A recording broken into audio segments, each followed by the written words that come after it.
that pretty much encompasses the realm that we lived in for the longest time. Maybe not quite as much makeup, and our hair probably wasn't quite as tall. Right. And yeah, we really didn't like the lipstick on the microphones quite as much as some of the other guys around. Well, you know what? All I know is back in the day, walking around a lit cigarette could be a scary event. Yeah, back on the Sunset Strip for sure. Yeah. Well, when you got your head full of Aquanet. Yeah. But I was just on that note real quick. The best part is back in the day, Pat, the guitar player that used to be in the band, it was great because he comes home and he walks in with a box, a crate. I'm like, dude, what do you got there? You got some beer, whatever? He goes, oh, no, I just got some products that you need. And I go, what do you got there? He cracks open. The motherfucker bought a 18-pack of Aquanet cans, big, tall ones. I'm like, Pat, how in God? And you know what? He still managed to go through that thing in about 3 months. Well, he would go through a can to 2 cans before going out sometimes. We're talking about Patrick Park, right? Yeah, exactly. Okay, all right. Just so our listeners will know. So yeah, there was that guy. The one guy that it's kind of and I like the way that you guys put it out there on I think it was the Reverb, one of the little things that they had. It's just how how much you admired his guitar playing and everything. So I just thought that I would let that get out there for the listeners. Pat was, and still to this day, he is a great guitar player. He's just he's a real introverted guy. Right. He's really just kind of into his space, and he's kind of like, look at me, but leave me alone. So yeah, we understand that as far as that goes, and so we're still in contact with him. But to touch upon what Mike was talking in regards to retrospect records, I mean, what it really comes down to is Sam has an honest from the heart passion for this sound of music. And the thing is that, I mean, I've met people who are just like, I like this music, and I think that it didn't get a chance, and we can do something with it.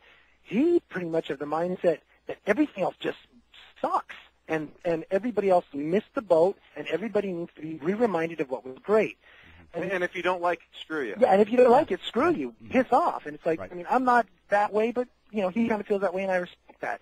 And like Mike was saying, the biggest thing that happened with him is that it all started from reissue, but then he got a few reissues that the bands came to life. And then as the bands came to life, all of a sudden sales started to pick up. More interest started to happen, and he came to realize, it's great when I find a great album and re-release it. And, I'm carrying the torch. But if the band can reform and get out there, not only can we carry the torch, we can start burning down houses with this torch. Right. And now he's even stepping it up to the next level, which is, like Mike was saying, finding bands of the same mind, but they're young. There's these new bands out there that it's like, these guys are 20 years old, 25 years old, and it's like, hey, this guy was on stage with me in 1987.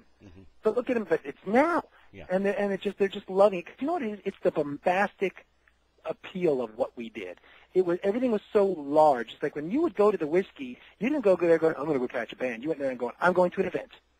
I'm going up Saturday. It's going to be a fucking event. And it's like, that's kind of went away. I mean, even though there are festivals around that are doing okay, but, a lot of live shows just, they don't have the event appeal that they used to. Yeah. So, I think that's what he's hoping to bring back with Rocklahoma and with everything. And, he's pouring his heart and soul into it. And God willing, Godspeed, it's just going to keep on growing and growing. Yeah. Well, reality is there's not a whole lot of fun watching a guy stare at his shoes for 45 minutes. Hey, they're nice shoes. Yeah. He's proud of them, Mike. When you're paying money to go and see a show, you want to be entertained. Absolutely. That's something that I think too. The way that I respect what Sam has done with the label, and I know absolutely zilch about running a record label, but he's got a huge stable, as you guys know.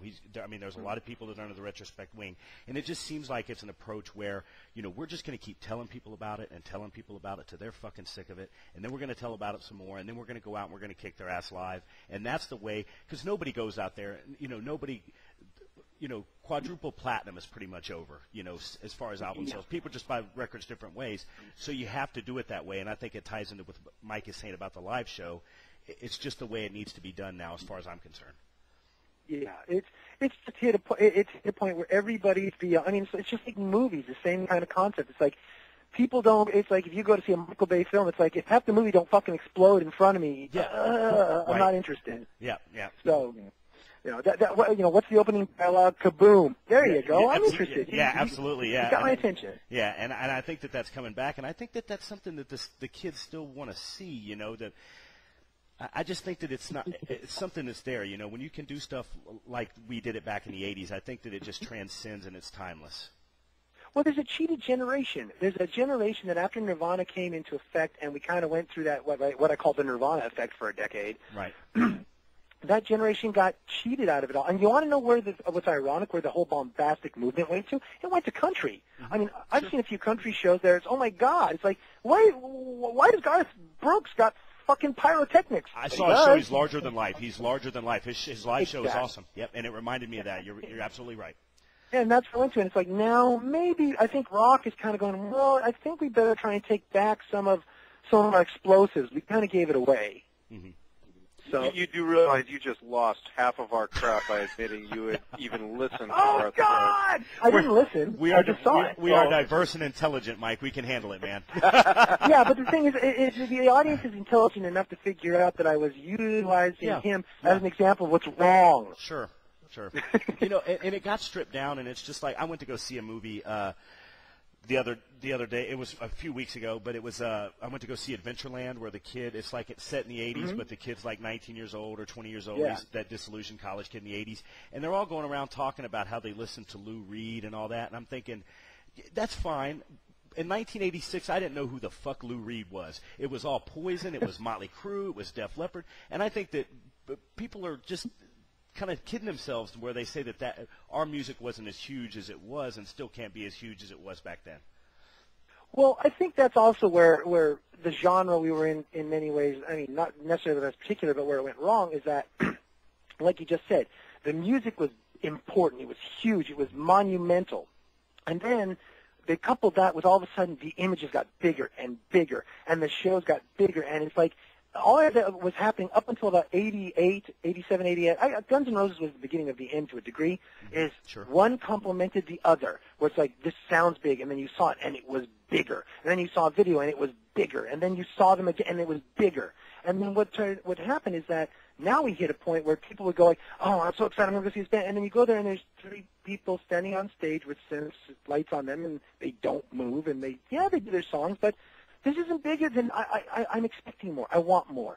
And that's what it is. Everybody now we're in the country of entitlement. Everybody is expecting more. And I